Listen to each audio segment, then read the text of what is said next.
है आपका? दीपक सवेरे। अच्छा दीपक जी, क्या हुआ है आपके साथ? मेरे गाड़ी मालिक के पास फ़ोन आया था कि सोनू कोई एक्सीडेंट करे आए हो तुम।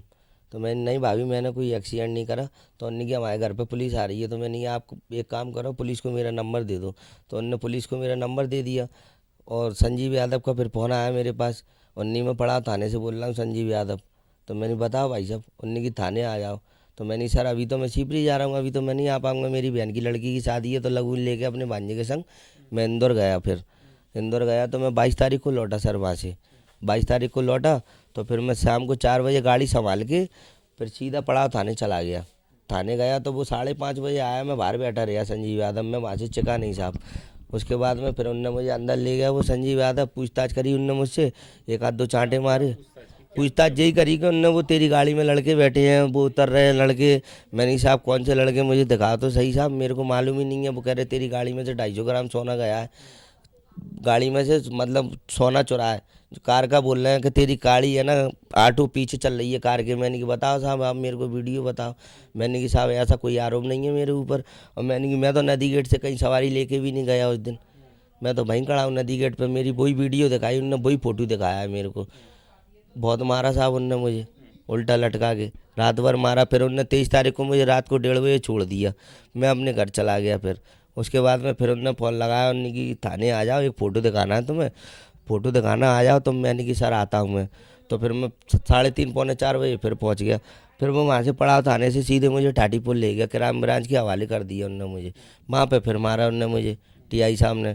क्राइम ब्रांच ने मेरे ऊपर खड़े होके और जी देखो साहब कितने निशान है मेरे। और टीआई साहब ने मुझे गिलास में भर के पेशाब पिलाया और उसमें बदबू आ रही थी। मैं ज़बरदस्ती पिलाया उनने पी इसको मादर चोत। बहुत मारा साहब उल्टा लटका के उनने वहाँ पे मेरे को। देख लो आप मेरा पैर भी फ्रैक्चर हो गया। ट्रॉमा सेंटर में भर्ती था मैं साहब। और मैंने कोई चोरी नहीं करी आज तक। 20-22 साल हो गए ऑटो चलाते चलाते। चोरी का कोई रिकॉर्ड नहीं है साहब मेरा। अभी अभी आवेदन भी आपने दिया है थाने में? आवेदन सीएसपी के यहाँ दिया एसपी के यहाँ दिया हमारी दीदियों ने। जब उनको मालूम नहीं चल रही थी तो एसपी के यहाँ मंगलवार को जन सुनवाई में आवेदन दिया मेरी बहनों ने। क्या चाहते हैं अब? इंसाफ चाहते हैं साहब हम तो। और मेरा बच्चा है एक छोटा 5 साल का साहब। और गरीब आदमी मैं रोज़ कमाता हूँ रोज़ खाता हूँ साहब। मेरे बच्चे का पालन पोषण कौन करेगा। अब कमाने वाला तो मैं रहा नहीं साहब। मेरा पैर टूटा है फ्रैक्चर है मेरे। इंसाफ चाहता हूँ साहब मैं तो। चालक के साथ मारपीट हुई है, किस तरह का क्या मामला है? आरोपी उसने लगाया गया। देखिए ये आप लोगों के संज्ञान में है।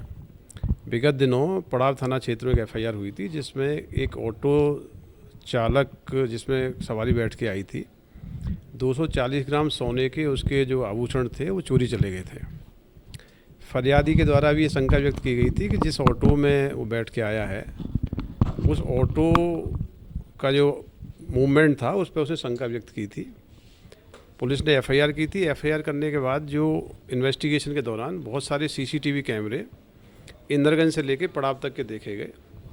सीसीटीवी कैमरों में बहुत सारा संदिग्ध मूवमेंट ऑटो चालक का भी दिखा और ये भी संज्ञान में आया कि कई अन्य संदिग्ध व्यक्ति भी उस ऑटो में बैठे थे।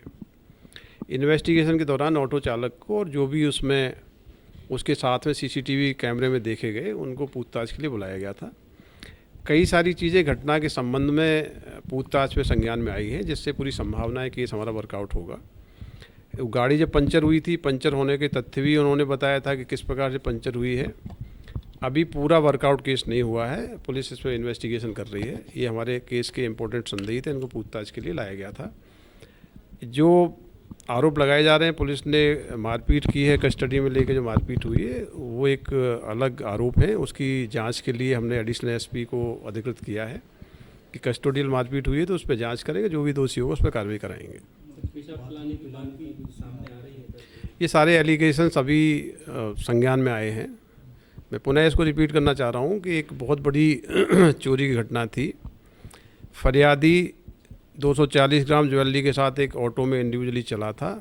बाद में उसकी गाड़ी पंचर हुई और उसकी ज्वेलरी चोरी चली गई। हमारे पास जो एविडेंस हैं उस एविडेंस के आधार पर संदेह के दायरे में हैं। इनसे पूछताछ की गई है। पूछताछ करने के बाद इनको रुखसत किया गया है। तो ये जो एलिगेशंस जिस प्रकार के भी लगा रहे हैं एक senior officer additional SP rank के उसमें जांच कर रहे हैं। यदि कोई तथ्य सही पाए जाएंगे तो जो दोषी होगा उस पर हम निश्चित रूप से कार्रवाई करेंगे। क्या सोना इसी पे इस तरह की बताएगी? कई सारी एविडेंस हमें मिली हैं।